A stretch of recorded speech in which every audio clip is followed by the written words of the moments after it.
and welcome back. Season 3, Inside The Labyrinth Podcast with yours truly, the real Jumpman Jay, and my boy Frankie V. What's going on, kid? Yo, how you doing? Welcome back. How's it going, kid? I heard a little mix-up at the end of the beat there. Were you trying to tune it up a little bit? Just a little bit, gotta always switch things up, keep people on their toes. A little how you doing never hurts. We are here in Season 3, Episode 4 of Inside the Labyrinth Podcast. So Episode 3 was with Jess, officer with the NYPD. So that one, especially if you are looking for a journey of what the NYPD can bring to the table and how you get to a different unit, and someone who's really dedicated in the lifting, definitely check that episode out. But before we start the episode and the podcast today and we introduce our guests, I just want to give a quick moment of silence for the officer that lost his life with the NYPD last week due to suicide. That's the fourth that we have this year with the NYPD. Unfortunately, we had 12 last year, 228 police suicides last year, and we are, I think, over 50-something this year in 2020, maybe close to 60. So just a quick moment of silence.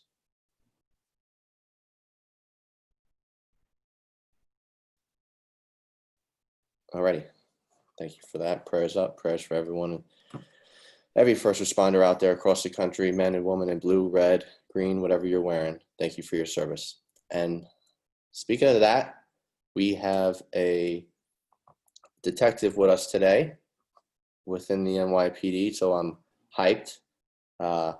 He is, I'll let him introduce himself, and we'll go from there. So, Vaughn, how you doing over there, buddy? Doing well, man. First of all, I'm going to say it's good to meet you guys, besides being on social media and the internet or whatever. So just wanted to say what's up to you guys. Love the work that you're doing with this podcast. My name is Vaughn. All right. My name is Vaughn Etienne with the NYPD. As Frank mentioned, this is my 19th year with the NYPD. I came on the class of 2001, so the 9/11 class. That's it. Right now, I'm a detective. I work on Staten Island. There you go. Thanks for your service, man. And we're going to hit that once we dive in a little bit before your life pre-NYPD. We kind of want to see where'd you grow up? Like, how was high school for you? Any high school sports? Was weightlifting in your life then in high school, or kind of bring me back to Vaughn in high school? Sure. So I went to Erasmus Hall High School in Flatbush. Yeah. Grew up in Brooklyn. Grew up in Flatbush, Brooklyn. Came to this country in '79 from Caribbean nation of Grenada. Wow. Parents moved us up here. Went to junior high school in Flatbush. Like I said, I was a Erasmus Hall High School alumnus. In high school, I was kind of the only sports I really actively participated in besides track and field in the off season just to stay in shape was gymnastics. Was actually a pretty decent gymnast in my high school days. Okay. So weightlifting wasn't really part of it for me at that point. It was just all the calisthenics, body weight movements, etc. Just to learn how to do the gymnastics moves requires a lot of strength, a lot of upper body strength. And as a result of that training, I actually ended up dislocating my left shoulder doing the still rings. And to get that shoulder rehabbed is when a doctor first sold me on the idea of you got to get into the gym, you got to strengthen the muscles around that joint in order to promote better strength and healing, also to keep the shoulder from popping out of the joint every time you sneeze, which was an annoying thing. I don't know if anyone's ever dislocated their shoulder, but every now and again you do the wrong thing and that shoulder just pops out of joint, and you got to, like the movies, you got to get somebody to jam it in there. You got to ram it into a wall or something. And that started becoming annoying. So last year or so of high school, I started doing some lightweight training, just some upper body stuff. And college, I went to Brooklyn College, so right down the street from Erasmus Hall. Didn't do any sports or any activities, any athletics in college. I was one of these guys, I worked, through college. I had to work my way through school. So it was either I was going to classes in the evening, doing a day job as a legal clerk for an attorney downtown Brooklyn. Also doing political work at the time. I started off doing political work really early in life, around 16 years old, campaign staffer, handing out flyers, collecting signatures to get candidates on a ballot, challenging signatures in the Board of Elections. My very first Board of Elections supervisor is actually the current Attorney General, Tish James. We called her Tish. Her name is Letitia James. We called her Tish. I've worked with state senators, John Sampson. I've Congressman Ed Towns. I've worked on so many campaigns for so many candidates throughout my late teens and mid 20s that I couldn't even name them all. It was part of what I did as my job at the law firm. So, and besides that, I was going to school. I was on track actually to get out of college, go to law school. I was already guaranteed a job as an attorney from the law firm I worked with. The managing partner there, a very good friend and mentor to this very day. He was like, "You're gonna get out of school. You're gonna go to law school. You're gonna come here. You're gonna work for us." He was like, "In 10 years, you're gonna be managing the place when I retire." This was right around 1999. Then the tech bubble burst. You know, I'm 45, so like I'm dating myself, but this was 1999. The tech bubble burst, and you know, the economy went to shit, similar to how it did in 2008. And I was like, fuck that. I was like, I was already on the NYPD list. So I was like, nope, I'm going to get me a civil service job. I was like, hey, listen, I have family in law enforcement already. My dad was a police officer, police constable back in the Caribbean. My grandfather was a warden of prisons. And it was actually something, I actually had a couple of mentors previous to my work with the law firm who were also officers in NYPD. So I just said, you know what, civil service sounds good, and being a police officer is a noble career. It's something I think I could easily see me fitting into more than being behind a desk 9 to 5 anyway. So, you know, came on the job in 2001. Here I am. Oof.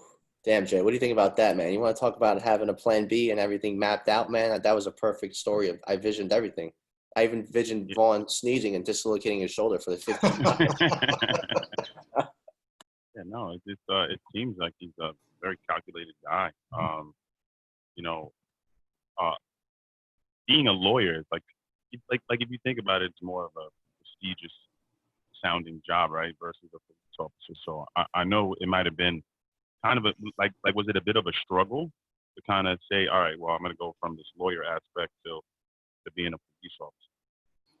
Or was it just an easy transition?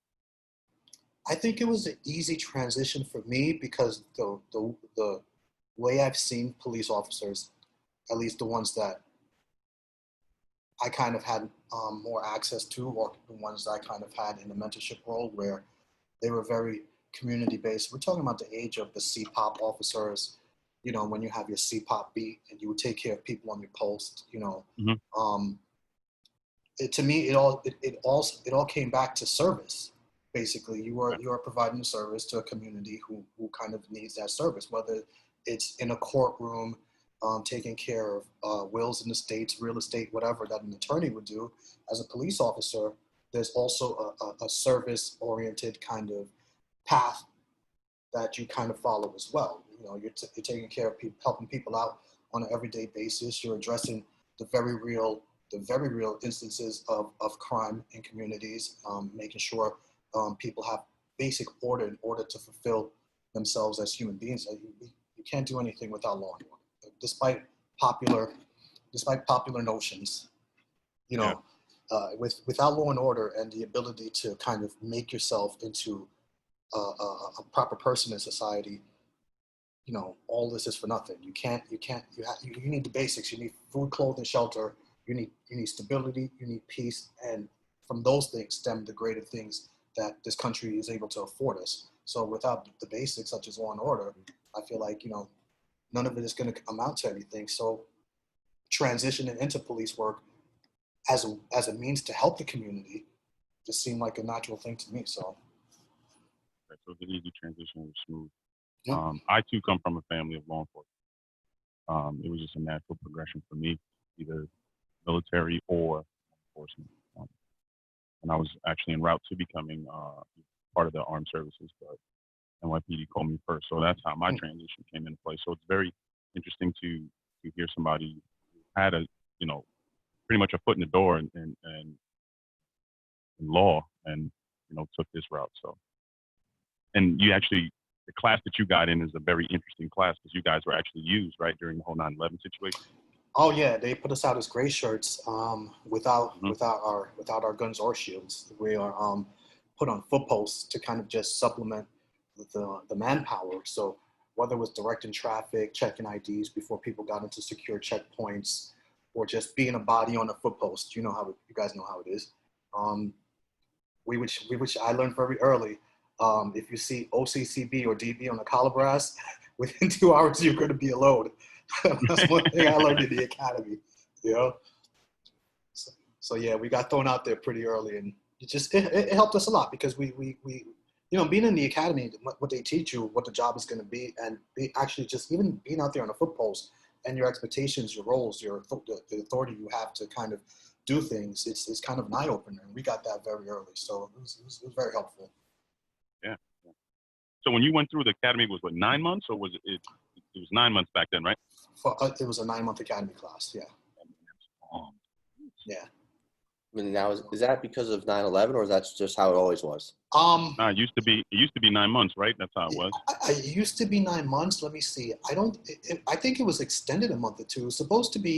I think it was supposed to be 6, but it got extended to 9 because of 9/11. But I know previous academy classes, this 6-month academy thing is just a recent phenomenon. It used to be longer than that. It used to be just about 9 months for everyone. Yeah. Then from the academy, you used to go into NSU detail, neighborhood stabilization unit, and then go to patrol from that. But academy used to be 9 months, and then ours was the last one that was actually 9 months, because then the impact classes came out right after that. I'm a product of the impact veterans, impact vet. Yeah, impact vet. Yeah. I got to get that hat, man. I saw somebody with that hat one day, and I got to get that hat. Yeah, that hat is dope. I'm even jealous about that, man. Impact guys got thrown right into the fire. Oh man, baptism by fire, dude. Legit, they just gave you a map, right? And they say, listen, post, figure it out, and get there. And that was that, and you had to learn on the fly. Yeah, it's a good way to learn the job. I learned that. So after the academy, Vaughn, where'd you end up getting sent to? What was your lucky draw the pick? Where I grew up, I got sent to the 7-0. I grew up in the 6-7 and close to the border of the 7-0, and I got assigned to the 7-0. I picked the 7-0. They were like, "Do you want to go to the 7-0?" It was like, "Sure, go ahead." So I ended up getting my first pick. Yeah, I ended up getting my first pick. Because once again, I wanted to serve the community I grew up in. Because like I said, it was always about it has always been about service to me. Helping. I'm from the Caribbean. Just Flatbush, East Flatbush is a very predominantly Caribbean area, and so I wanted to make sure that I was an officer who understood the ways of the people that I was serving, and I knew that I was there to do exactly that, to serve people and make life better for them. So I ended up in the 7-0. And I have a question about the Caribbean. Was there a specific island your family is from? Yeah, Grenada. Okay. Grenada, the one that the U.S. invaded in 1983. Yeah. We were kind of the Marines invaded us. Heartbreak Ridge, that movie. Mm-hmm. Yep, that's the big invasion scene right there in Grenada. You were born there? Born there, yeah. I moved here when I was 3.5, 4 years old. November of '79. Yeah. Damn, that's a wild story, man, and it's really cool to see that journey. I'm glad. So far, I'm definitely enjoying this. You're painting a great picture. It's funny because I went to Anguilla years back, and their gun laws are crazy. As in, the cops over there don't even carry guns, and for every time you're found with CPW with a gun collar, like if you get arrested for a gun collar, it's automatic 5 years, and every bullet in the magazine or in the chamber as well is an extra year, which is insane. That's crazy. Oh wow, that's crazy. And Anguilla is a really small island, right? Like 3 miles. I think it's 3 miles by 16 miles, something like that, or 16 by 3. I'm getting that wrong, but it was just wild. It's I was able to. We were stay at the place where Rick Ross shot. What is that? Diced pineapples or whatever. That's and the Bachelor. It was really cool. But anyway, sorry. I just wanted to hit on that. So all right. So throw it back. So your first pick of 2001 Academy was a 7-0. So Vaughn gets drafted to the 7-0. Goes to the 7-0, and take us from there. What's you like it? You don't like it? You kind of wish you were a lawyer? You kind of say, I'm glad I came? Kind of take us through the mind of that. Oh no, I was glad I came. I had fun being a cop in the 7-0 patrol. And my partner and I would always pick the busiest sector, which was Ida John, which was the north part of the 7-0, because I was a 4 to 12 cop. I did like a year of midnights, and I hated it, so I went to 4 to 12s, and I had a steady partner, and we tried to keep the sector as steady as we can, sector Ida John. We backed up everyone on every priority job. You know, we were ripping and running to the point where after about a year and a half, we got drafted to SNU. It wasn't really that much of an ask. It was like, you guys do your thing. You guys are coming to SNU. It's like, okay, so now I'm in SNU. Which, for those listening, the Street Narcotics Enforcement Unit. Yeah, I was about to say, you gotta enlighten some of these people, because they eradicated a lot of these units. So you say some of these names, a lot of these guys aren't gonna be familiar with it. So gotta enlighten these people. So we were in this new unit was the precursor. Okay, so the steps, the progress used to be patrol, SNU, or crime, or SNU then crime, and then the squad, or a specialized unit, or narcotics, gang, whatever. But when I was there, we went into SNU, and we were waiting our time to go to anti-crime in the 7-0. The anti-crime team was an excellent crime team. We were just waiting our time, and then we got the opportunity, my partner and I, to go to Brooklyn South Borough Crime. Brooklyn South Borough Crime. This is right after, we're talking about now between 3 and 5 years after the unfortunate shooting of Amadou Diallo by the street crimes unit. They disbanded the citywide street crime unit, and they broke it down into borough crime units. So all of the boroughs of the city of New York had their own anti-crime unit. You couldn't call yourself street crime anymore. It was called borough crime. So we went to borough crime. We turned out of the old Brooklyn South Task Force building, located close to Prospect Park. And now we had our run of all of Brooklyn South, most of the times neighborhoods that required special attention because they had an uptick in some sort of index crime, which are the 7 major crime categories. And they would assign our team to that precinct to address that particular condition. Most of the times we would be in what they called the corridor, which was a 6-7, 7-0, and 7-1. And most of the time we were there to address the conditions of gun violence. So, go get guns. And so I did that for a while. I did that till about 2006. I had an unfortunate run-in with a job for which I was jammed up. So I spent a glorious year and 9 months with the quartermaster, making more money than I ever did anywhere. That was an eye-opening experience. Yeah, it was an eye-opening experience for me. I was like, wait, I was putting my life at risk for all of this time, and I could have made all this money delivering office furniture for like a year and 9 months. So yeah, I never understood that. Mm-hmm. Guys were out there doing like ripping and running, and guys get jammed up, and then they put them in position. These guys are making hella cash. Like, it's almost better to be over here, right? And then than out here in the street facing like legit danger. It's like yeah. A lot of the people are not understanding what you are actually doing. Like, because a lot of people listen to us that aren't cops. So I just want people to know that where he was working was and during this time in New York was jumping. Right. So exactly. Gun violence and violence was a thing. Okay. Yes. So I don't want people to think that, you out here with your hands in your pocket. Now you out here, doing real police work. And I think people kind of forget that because now, a lot of especially the newer guys, you got to have like 10 years or more to kind of understand the type of police work you were doing. The newer guys are not going to understand, if you don't got one, Frank, you got a hash mark or what? I just got one hash mark, baby. All right. I'm on the board. All right. So I got 3, right? So all the stuff he's talking about, I was hearing from like my uncle, my cousins were on the job. So I was hearing about all of this in New York. So this is what kind of like listening to your story really reminds me a lot of myself. You're just a little bit older than me. I'm 37, so it's like I have cousins your age. So I just remember my cousin was in the 9/11 class, and he was fresh out of the military and got into that 9/11 class, and he worked in the Bronx.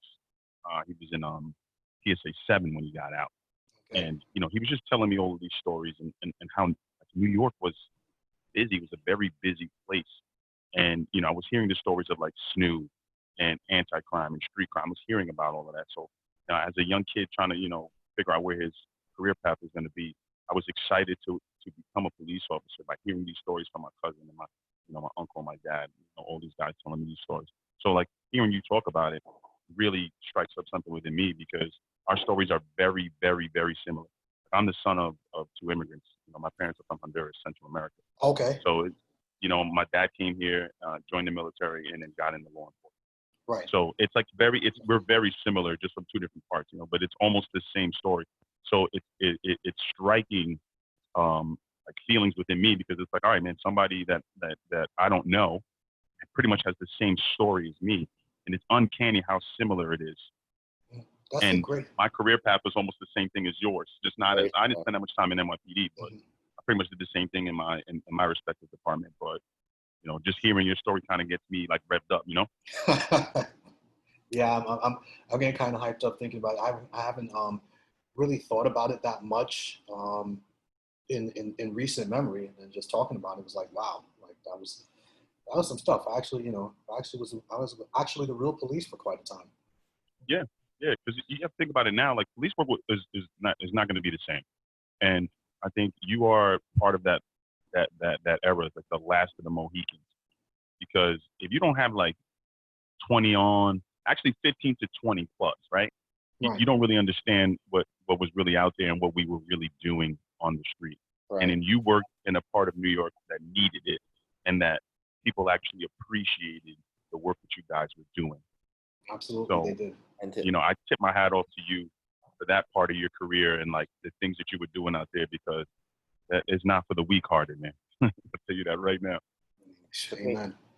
To paint that picture, and this is what I was told, and you guys can agree with me or not, as in 15 years ago, there's not even enough manpower. There's no response autos. There's none of this. There was 2 or 3 sector cars out.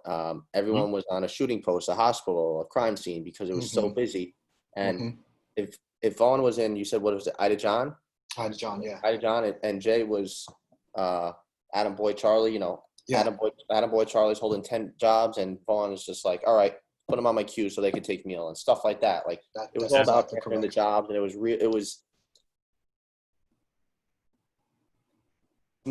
man, it was not a lot of rest. So I just wanted to put that out there. And yeah, Vaughn, it's funny you say that, because a lot of people that come on the show, they, the labyrinth is your mind, and we really go deep back into your mind, man, and you pull things out that you might have not really thought about, and sometimes it can make you think a little more about, in a positive way, of how far you came and the challenges and everything you went through. Be like, wow, we're right here right now, even though we're not in person, we're all in the same setting right now, and really able to feel, kind of what our guests went through or their experience. So it's really awesome. So after the 7-0, well, you were in SNU. Then did you go to crime? No, we got picked up and we went to borough crime instead. Right, you told me that. Precinct anti-crime. Yeah. Then I went to the quartermaster. Once I got out of the quartermaster, I went to Brooklyn North, and I ended up in the 8-1, which is right next. You guys know the 8-1, right next between the 7-9, 7-7, and the 8-3. Little slice, little triangle shaped command. It's Bed-Stuy basically, and this was Bed-Stuy pre-gentrification. Well, I was going to say that. This sounds like it was pre-gentrification Bed-Stuy, because Bed-Stuy looks a lot different now than it did years back. Yes. A whole lot different, and once again, I'm happy. Go ahead. I'm sorry to cut you off, but I don't want to miss this question. I want to go back to when you got jammed up. I don't want you to talk about why you got jammed up. I want to say, did your mind change?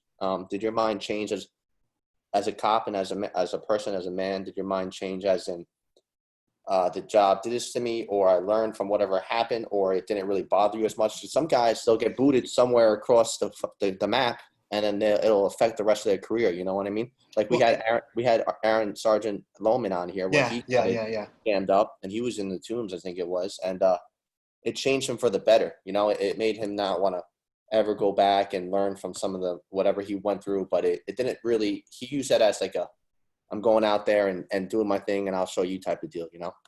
Well, in many respects, it did exactly that to me. Professionally, I'm not going to go into in great detail. Maybe we can in another podcast or whatever. I don't want you to do that at all. Yeah, I just want you to be an actor. It had nothing to do with my professional conduct.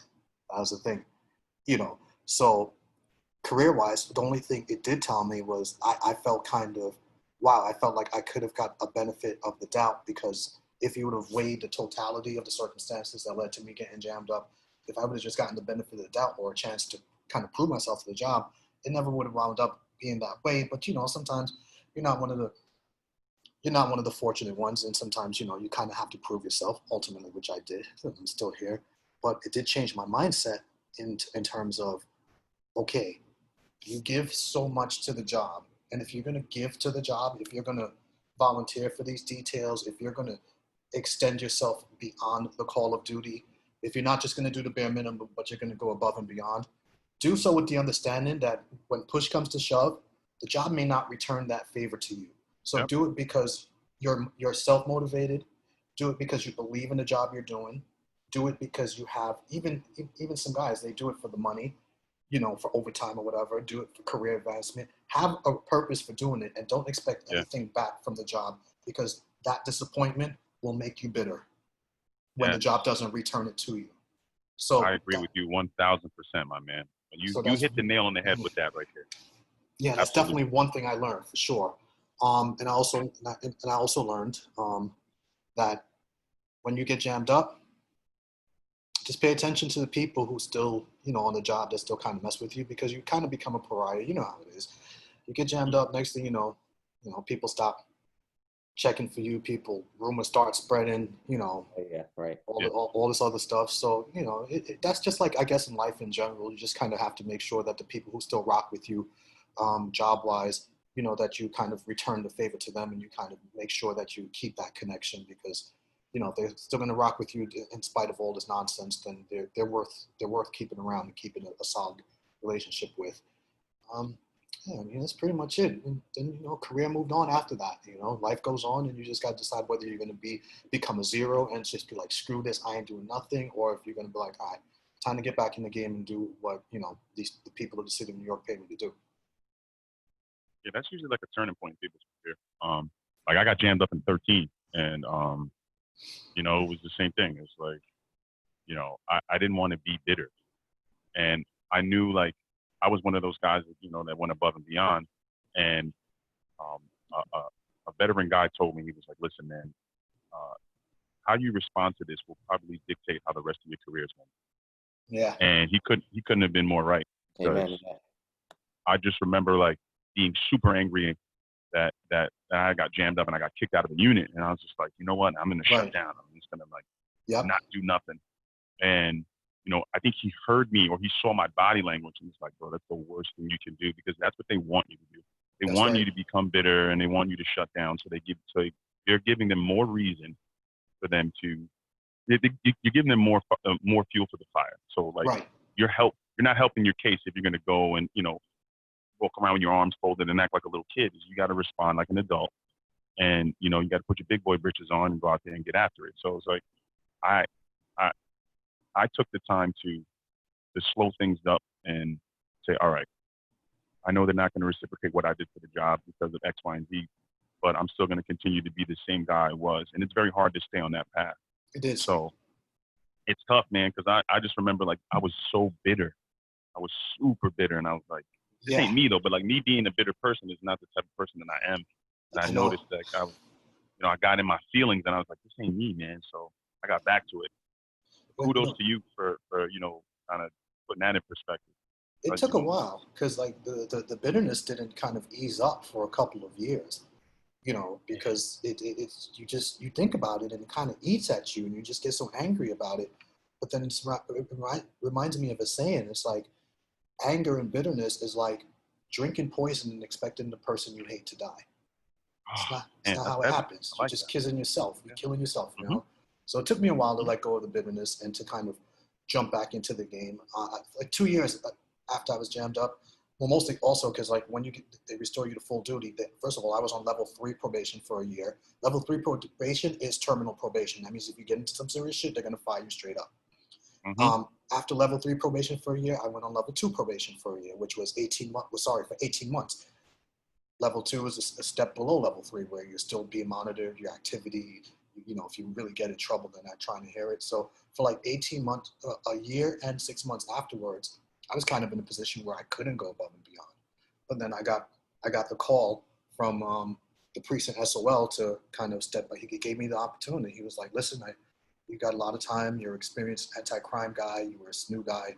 He was like, if you want to come to this crime team and kind of help us out, because we need it. There's a lot of guns out here. We could use your knowledge and your experience. And I could have sat back and been like, you know what? For what? Yeah. But like you said, you got to put your big boy britches on. And I was like, all right, let's give us another shot. And then I started doing anti-crime in the A1 for a while. Thing of the past now, bro. Yeah, man. Thing of the past. That jersey's in the Raptors right now. I'm really glad that you hit on that. That was Jay said you hit the nail on the head, and that was beautiful. I couldn't have said it better, man. And I love that quote about the poison. Man. I might have you gotta keep things like that in your head, you know. Sometimes I quote that from Big Vaughn. So the 8-1, and it was good. You enjoyed it? Man, we were setting record individually. We were always between the midnight crime team and the daytime crime team. We were always challenging each other. Our gun board was stupid. Our gun board was ridiculous. We always wanted to make sure that we were top 5 individuals among the top 5 every year for gun collars, and we tried to make sure we were definitely in the top 3 as a team for gun collars every year, and we definitely did that. There was so many guns in Bed-Stuy. Before people were able to sit down and sip their wine and have their cheeses and overpay for these brownstone apartments, Bed-Stuy was Bed-Stuy. Jumping. On Biggie Smalls and Jay-Z. Yes. I have to say anymore. You know. Yes. So before Bed-Stuy became the gentrified, you know, civil place it was, it took a bit of cleaning up for not only for the gentrifiers and the New Yorkers, but for the people who lived there, their quality of life, like the shootings, the drugs, the gangs, you know, some of them still are very active in that part of Brooklyn, becoming more and more active lately. But, you know, we had to quash all of that. And, you know, it took some doing, because even the precinct I was in, we were, you guys remember the whole Adrian Schoolcraft scandal? Yeah, I was in that. That's the precinct I was from. Me and Adrian Schoolcraft used to exchange bitter war stories in the lounge downstairs about getting jammed up and stuff. And the whole time I didn't know, but he was plotting. He was making copies of complaint reports and showing how the complaints would be downgraded from a major crime to a minor crime to kind of fudge the numbers. And, you know, I kind of went through things in the precinct then. I mean, I was there where the commanding officer, he came under fire because they said some of his tactics for getting guys off the streets were a little too heavy-handed. He knew, first of all, I don't know if anybody remembers him. His name is Moriello. This guy had a mind like a steel trap. If you were an active perp in that command, he knew you. He knew when you got out of jail. He knew your baby mama. He knew your brother, mother, father, and cousins. He knew that you were not supposed to be on this particular street corner because your crew is beefing with this crew. And if you're there at this time, you're up to no good. Bring him into the station house. Like, it wasn't out of malice. It wasn't out of That's called good racism. police work. Exactly. Because it didn't matter what color you were. If you were not a good, he knew your entire rap sheet just by seeing you. Yep. This guy used to be driving in from work, and if he saw you on the corner, he's going to stop. He always had his radio. He would call the sector over and be like, that guy's got an I-card for this, that, and the third. He needs to go, or whatever. Yeah. The people in the community, it was two ways with him. They either loved him or they hated him. Yeah, you know? it's swing. But lo and behold, like that. lo and behold, after that little stint in anti-crime, you know, the 81 and 8179, that whole area became, you know, a lovely place where there's nice restaurants and little boutique shops, and like I said, you could go buy wine and cheese and all these, you know, nice places. Thanks now. to you guys, you know what I mean? Well, you guys keeping the street safe so they could come and kind of do that. Exactly. Lord knows that wasn't a place you could do that back in the day. No, sir. It is now, thank God. What street was that? Is it Fulton Street? Is that over there? Fulton Street. So yeah, we're talking about Fulton Street. We're talking about They call Bed-Stuy because the boundaries of Bedford-Stuyvesant are from Bedford Avenue to Stuyvesant Avenue. That's why they call it Bed-Stuy. So that's the geographical area it contains. But we're talking Fulton Street, Bainbridge, Decatur Street. We're talking Tompkins. We're talking Marcus Garvey. We're talking Gates Avenue. We're talking all these areas. You know. That's where you grew up, and that's all where you grew up. I grew up in Flatbush. Okay. I grew up in Flatbush, Church Avenue, the 90s, the East 30s, the East 40s, the East 50s. So that, and I'll tell you what, when I was a kid growing up in Flatbush, we knew two places you didn't go: Bed-Stuy, Brownsville. You don't belong there. Don't go there. Yeah. You know. I wanted no parts of Brooklyn when I was a kid. That's it. Oh yeah, and if I'm you're a a Brooklyn Bronx kid, you're not. Yeah, if you're a Brooklyn kid, you're not going to catch me on East Tremont or Gun Hill Road for what? Yeah. Right. You know. And the people in that community, if you were there in the South Bronx, they know that you're not from there, right? Of course, 100%. Within a second, yeah. You walk through, man. Listen, it's a whole different demeanor. Projects. Yeah. You're done. Every borough has its own swag. So right. It's like you walk through, you know, by the way you dress, by the way you walk, they'll tell this dude ain't from around here. So, yeah, New York's different like that, man. Every borough has its own twist to how people walk, talk, and look, you know. So I could have told Jay was from uptown, just his swag, his hat, like his style. You look at his face. I was like, oh, this is definitely an uptown dude. You look at it. I look at your IG. I'm like, yeah, you're definitely an uptown dude. Like. I think Jay would like this question because when I was in high school, I mean, I was a huge Biggie fan, and you know, watching all the movies, and I only know Fulton because of the movie, and then read up on it before I was on the job and everything like that. Like when Biggie Smalls he got murdered out in Cali. What was the demeanor like? Were you around for the funeral or everything in the streets and everything and stuff like that? Like the community, like how much of a impact like music?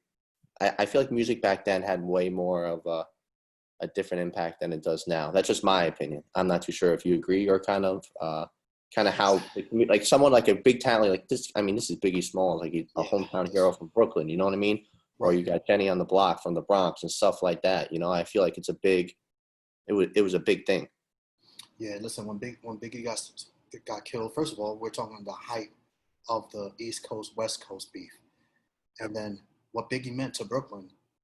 You know, people were proud to say they were from Brooklyn. People were proud to say they were from Bed-Stuy. I mean, he was. I don't know. I think you're right. I think the impact that artists had on people steeped very deeply into the culture.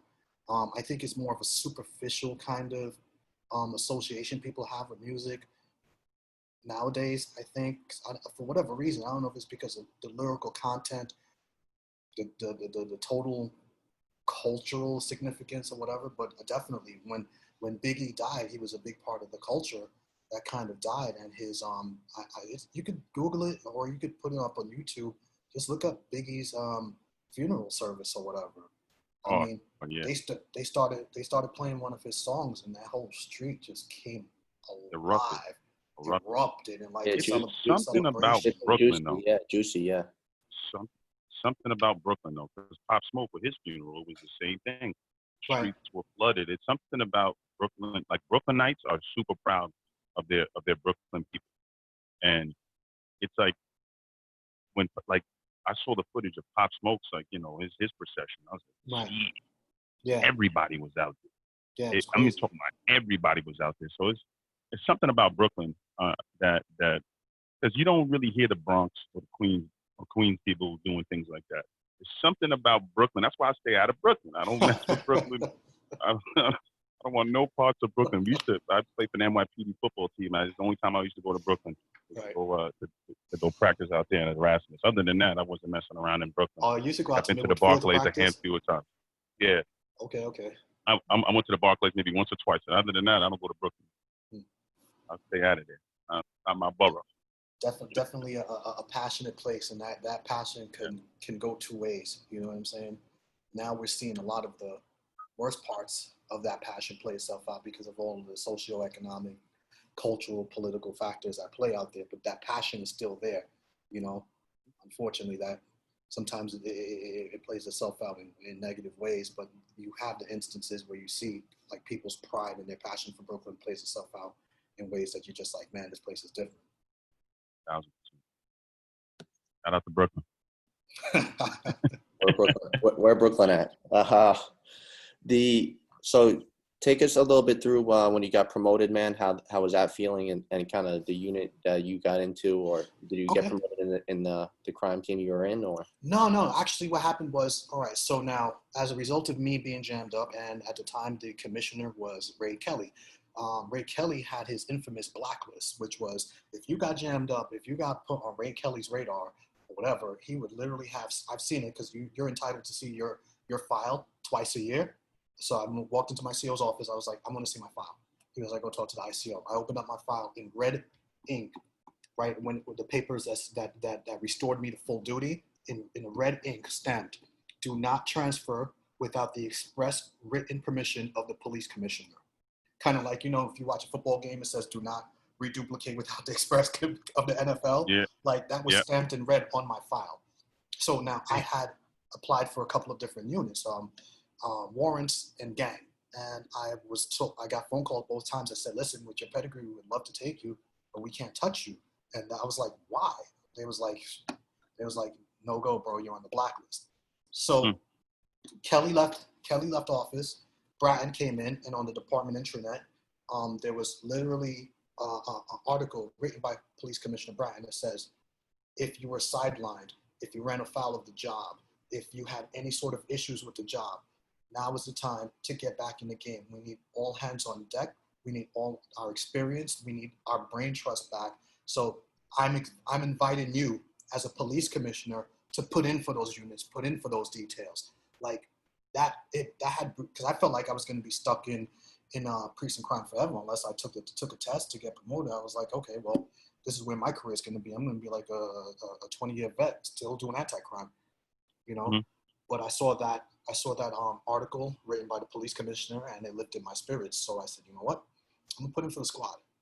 So I put in for the squad, and I got picked up by the 7-3 squad. So I went from Bed-Stuy to Brownsville, from the frying pan into the fire, and I got my shield there after 18 months in the 7-3 detective squad. Well, congrats to that, man. Talk about a journey, right? Yeah, man, trust me. I think that was the hardest earned shield in the history of the NYPD.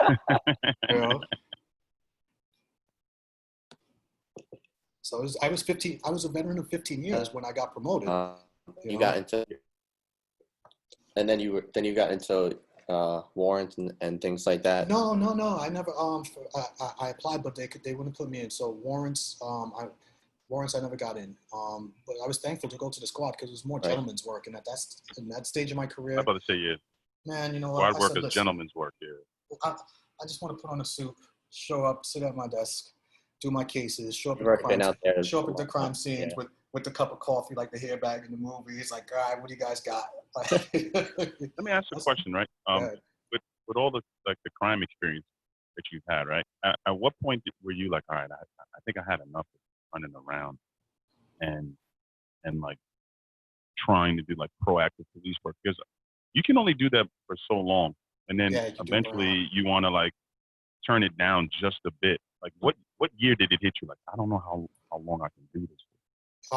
2013 to 2014. There was a period of time where my boss, shout out to him, Sergeant Eric Powers. He's actually right now he is a supervisor in the 8-1 precinct detective squad, and he called me out on my bullshit. Like I was showing up to work, and I was so burnt out. I was just so over doing this again and again. Listen, it was fun. We were getting a lot of guns off the street, but then we also getting complaints. We were, the whole going back and forth to court, getting into negative interactions with the community over trying to do your job. So it just started weighing on me. And some days I would just show up to work, or we'd be driving in the car, and like I would just be zoned out. Like they'd be like, "Yo, did you see that?" I'd be like, "What? What?" I was just like zoned out. He pulled me aside and he was like, "Bro, listen, your head's not in the game. What's going on?" And we sat down. We had heart to heart. I was like, "Bro, I think I'm just burnt out, man." I was like, I've been, understand, I've been doing this for the vast majority of my career at this point. I've been either in SNU or anti-crime it was about 13 years of my career at the time. I was like, I've been doing like SNU or anti-crime for like 8, 9 years. I was like, that's a lot. That's a long time. I was like, I'm burnt out. So at that stage, I felt like that. Yeah, because you have to understand, a lot of your interactions, high stress interactions, because you're going after people with guns. You know what I'm saying? So you try to keep it civil, you try to de-escalate as much as you can. I was always a guy, everything me was case law. What are my rights? Terry versus Ohio, all the stop and frisk laws. What is my legal basis for stopping a person? How am I going to articulate the way I stop a person so that I try to minimize conflict? I was a very much by the book case law guy. If it wasn't in confines of case law, on the law or whatever, I knew I didn't have authority, and I don't like losing a confrontation. If I don't have the legal authority to kind of win a confrontation, I'd rather just not do it. So that's kind of wears on you. It just kind of gets old, and like I said, I got burnt out. My boy called me out on my shit, and then at that point, I was like, you know what? It might be time to do something else. I always like to ask guys that have like that path, that were in these units, and they were very, very, very proactive. There's a short shelf life for that type of police work, because it is a very, very stressful day-to-day thing to do for a prolonged period of time. Absolutely, and, it was. I would love to see studies on that, like what's the shelf life of a guy. Well, now units don't exist anymore, but most of the guys that I know, like it was like maybe a 6-year, 7 maybe years, 6 years. You're a crusty, old, gnarly vet. Still doing it. You coming to work. It's a lot. Yeah, man. And because most guys, they don't, they'll spend 5 years and then somebody will pick them up to go somewhere else, and then they're wearing a suit and a tie. So like that 6-7 year period, I know is a stretch. Yeah, mentally and physically. I'm glad that your friend of yours actually looked out after you, and we need a lot more people on that didn't push you to the edge, like not to the edge, but just push you to be like, you know what, I'm not doing this anymore. I don't care. Just blah, blah, accountability. blah. Just made me like reassess things, and just But it took like I said, he's a very strong-willed. Like I'm not going to say he's in your face person, because oh my God, we got into.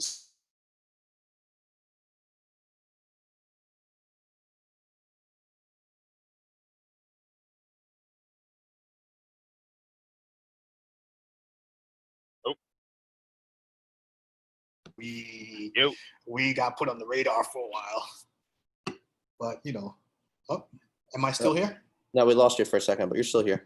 Okay, but yeah, like I said, it was his personality type that actually called me out on my shit and was like, "Yo, reassess things, because you're not the same cop you were." So that's when I had to take a look and be like, "Shit, you know what? You're right, and this is why, and now I need to change things. Otherwise, I'm only gonna hurt myself, end up getting, being a distraction to the team, and ultimately to the people I'm supposed to be effective for, the people who pay me, the people of the city of New York. If I'm not effective for them, why am I here?" Right.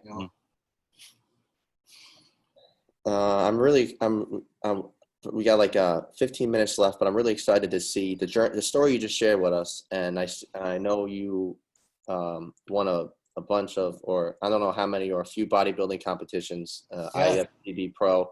Take us through that journey of how you kind of juggle that with the job and everything, and the bodybuilding journey in general, and take us through the type of workouts you're doing, some of the show, like, what was the best moment of your favorite show that you won, and kind of how your nutrition's always been on the job and stuff like that.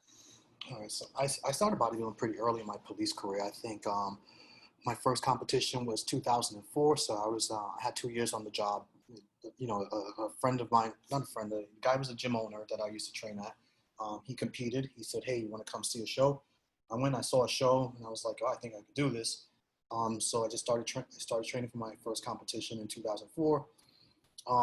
I did really well in my first amateur competition. So having that success behind me, I thought, okay, I could take it to the next level. So I said I did a couple of amateur level shows at the national level. I got a pro card in 2010, and I competed as a pro for 2 years. I was actually fortunate enough in 2011. I won my very first 2 pro shows, and I competed at the Olympia actually that year in 2011. Ended up competing at the Olympia. And while doing all of that, mind you, while I'm doing anti-crime, patrol, SNU, so bodybuilding itself was a completely second job for me, because that's you have to pay so much attention to your nutrition on a daily basis. You have to go in there and do your training sometimes twice a day. So it definitely kept me busy. It definitely provided me with a lot of distractions from the job, stress at work or whatever. My favorite competition, I would have to say the Olympia. It's always been a hobby for me, bodybuilding. I never expected it to become anything more than a hobby. I just thought this was going to be something I do on the side. And when I actually qualified for Olympia and stepped up on that stage, I was like, well, I probably should have quit bodybuilding that year, because I was like, okay, I just reached the top. I don't care. Like I placed 11th. But I was like, you know what? I'm on the Olympia stage. I could probably stop bodybuilding now, and I probably should have. But I pushed it for another year, and then it didn't become worth the. Even if I'm a pro bodybuilder now, so when I win a show or if I place in the top 5, I'm getting a check. So like even now, winning money versus the time, money, and energy I put in from it, time away from the job, time away from family or whatever, the balance of it just wasn't there anymore. So I just kind of lost the passion for competing.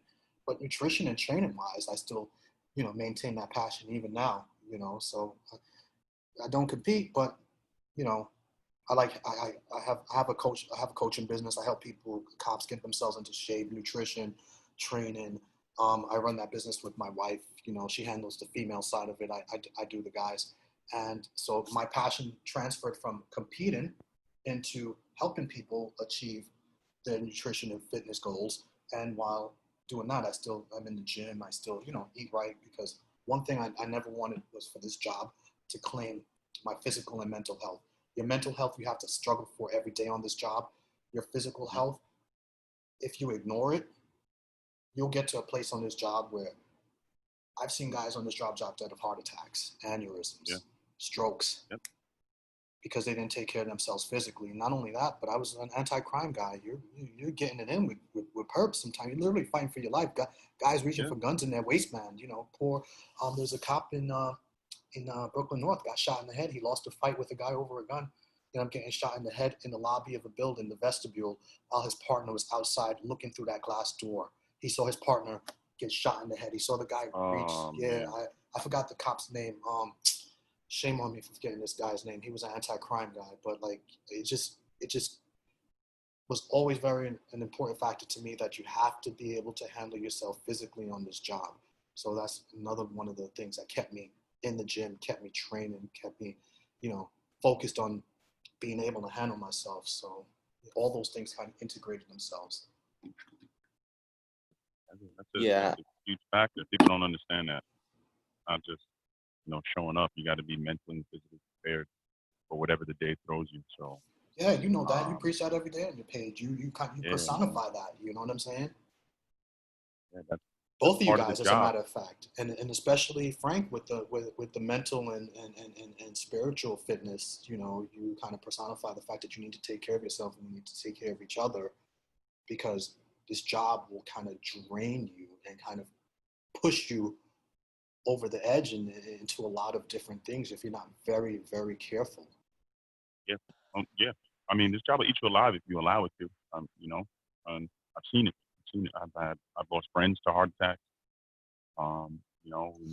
Guys end up having high blood pressure, and because they didn't take care of themselves. And it's a sad part of this job, but it's something that you can change. I try to tell guys that all the time. You have the ability to affect your life.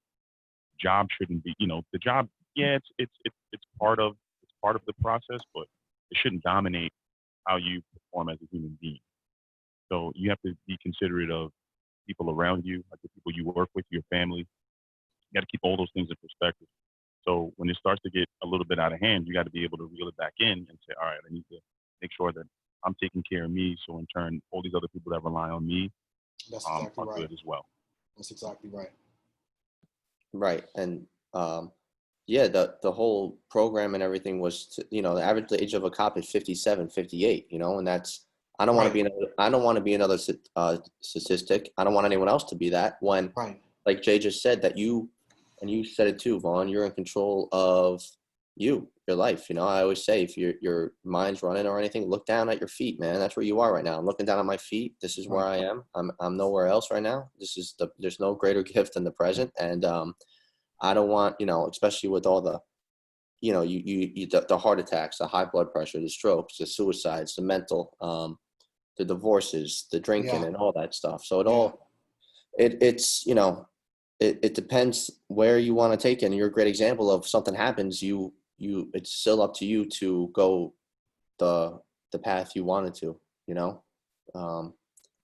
the two paths, like the poem from Robert Frost, man, the path, the path not taken, the path that's created. So, I'm glad you brought that up. And speaking about drinking, we always ask everyone this on the podcast and everything. Your thoughts on drinking? I feel like you're a type of guy that just never really dabbled with it that much, or kind of just. I never did for a while, but now that I'm a gentleman of a certain age, I will enjoy a couple of fingers of scotch every now and again. But my tolerance is so low for it that it doesn't take much for me to just be able to. I sip, I don't drink, I enjoy, but once again, everything in perspective and in moderation. And I never was one to drink as a way to cope.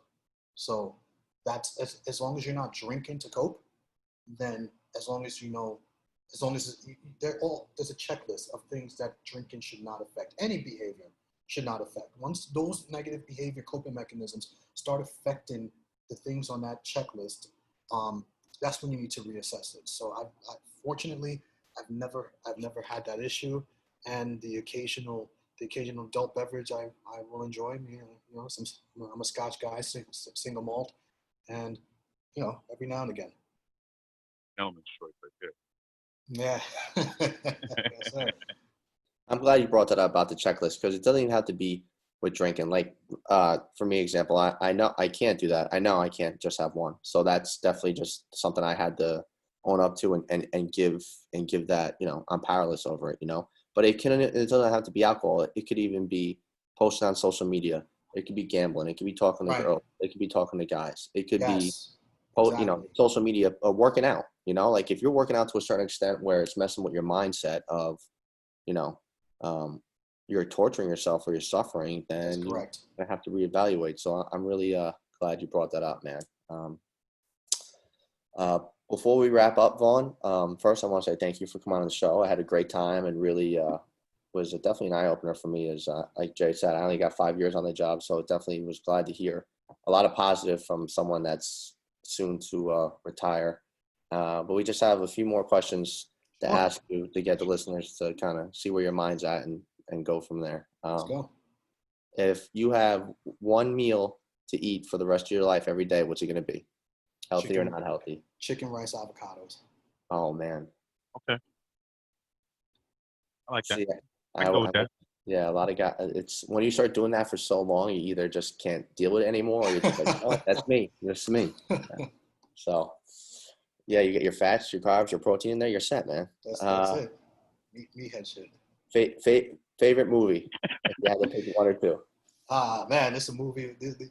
I actually quotes from this movie got me in hot order during a trial one time. But my favorite movie has to be Training Day and Denzel Williams in Training Day, bro. Would you quote it on the stand? Quote it on the stand. Quote it on the stand. Because I posted Training Day quotes on my social media page, and the defense attorney got a hold of it. That wasn't a good look. That man. attorney did his homework. That's for sure. That's funny. Yeah. But how did he do his homework, bro? He had my whole social media history, man. He put me on trial. You know what? At the end of the day, I told him, I was like, bro, if I ever get in trouble, I'm hiring you. Like that's the choice. You have a time machine. You meet up with me and Jay. We're like, yo, we got a time machine. Go in there. You can go anywhere in time. One time. Where would you go? It could be 10 years ago, 20 years ago, 100 years ago, 1600, 1700, anytime in history. Okay. Give me a couple of seconds to think about that one. I've always been a big, like, kind of medieval times. Kind of like, I used to love reading stories about that when I was a kid. But, like, you know, I figured I don't want to die of dysentery at the age of 33. So let's fast forward that up a little bit. I think the 70s I was born in 75, but I mean, like, from 69 to about 77, I think in this country, we're talking a little bit past this whole civil rights thing in this country. So it's not as bad then. We're starting to, you know, come into more and more of a technological age, you know, put the politics and everything. I think the music, the disco, right, pre-hip hop, I think, you know, cocaine everywhere. So I think the 70s, so, you know, some of these Shaft movies The party and era. shit like that. Yeah, right before Star Wars Yeah. came out and all that. I think, yeah. So I think the 70s, I would transport myself right to middle in the year I was born, 1975. That's where I would set the time machine dial to. Yeah, Gotcha. groovy. Yeah. One person to meet, if they're dead or alive, who would you want to meet?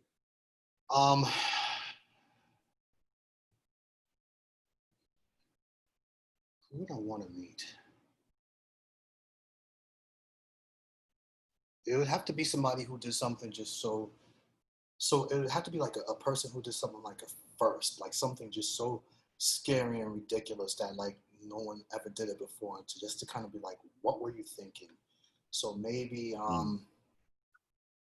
you know what? How about I don't want to. It's not going to be one person, but one of the first guys to land on the moon. You know what I'm saying? Oh, okay. Like, That's a no good one's one. coming. No one's coming for you. If shit goes wrong, that's it. You're done. That's you it. know? You're done. Yeah. So, Or like, no you man's know, land, legit. yeah, those are great. Like, people like that. People who did something, like, even the guy who, like, you know, the first guy who went supersonic in an airplane, or the first people like that. So that's the sort of person I not an individual, but the sort of person I'd be interested in meeting, dead or alive, Good. or guys like that, That's like a first for us. trailblazers. Yeah, like brave, First for us. like brave motherfuckers, like, who did anything, you Right. know? I like that. Yeah, that is definitely a first. Favorite artist, music-wise? Bob Marley. 100% Ooh. Bob Marley. That's the first two for this show. No one's ever said Bob Yeah. Marley. Yeah, 100% Bob Marley. He was take that. more than a music artist. Man, he transcended everything: politics, music, religion, race, culture. Like, you got people right now in Germany and Switzerland right now that are like Rastafarians because of Bob Marley. Yeah, it's because of Bob Marley. Yeah. Yeah, Very you know? influential. Man, that's a person you can meet, man. Like, I would love to sit down when I'm off the job and burn one down. You know, you can add that too. When I'm retired, though, because you can't meet Bob Marley and not smoke weed with him. Come on. Yeah, true. You know? One main workout movement to do forever, and then superset that with your favorite accessory movement. Main workout as like a compound movement: deadlift, bench, squat, overhead press, maybe so deadlift, something like that. Deadlift 100%, and with that I would do deadlifts with standing military press. Ooh. Dumbbell or barbell?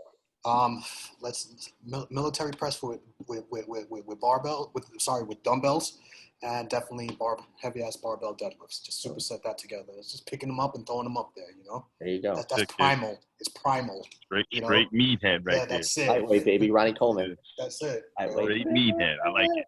That's it. Jay, you got any questions? One or two for him, or? Nah, man. He was pretty spot on with everything, man. I think we covered all bases, bro.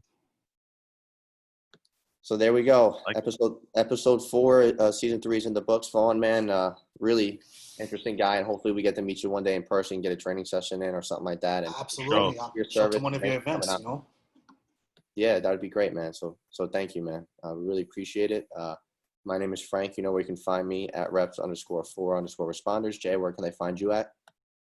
Find me on Instagram at the Real Jumpman J. Vaughn, where can they find you? On Instagram at fit4 duty fitness. All right. There we go. And I love what you're doing with that, man, with that page. And like you said, trying to help cops feel better and get them into a training program. So thanks again for everything you do, man. And stay safe out there, man. You're almost at the finish line. Almost there, bro. Love Hey, everything man, you guys thank you for your do, service, man. brother. Love your Thank you, man. podcast. Appreciate you, guys bro. Keep it up, man. Thank you, man. Thanks, Thank you. Sean. Have a good All day, right. man. All right. I'll see you. Guys. All right, brother. Yes. Be good, man.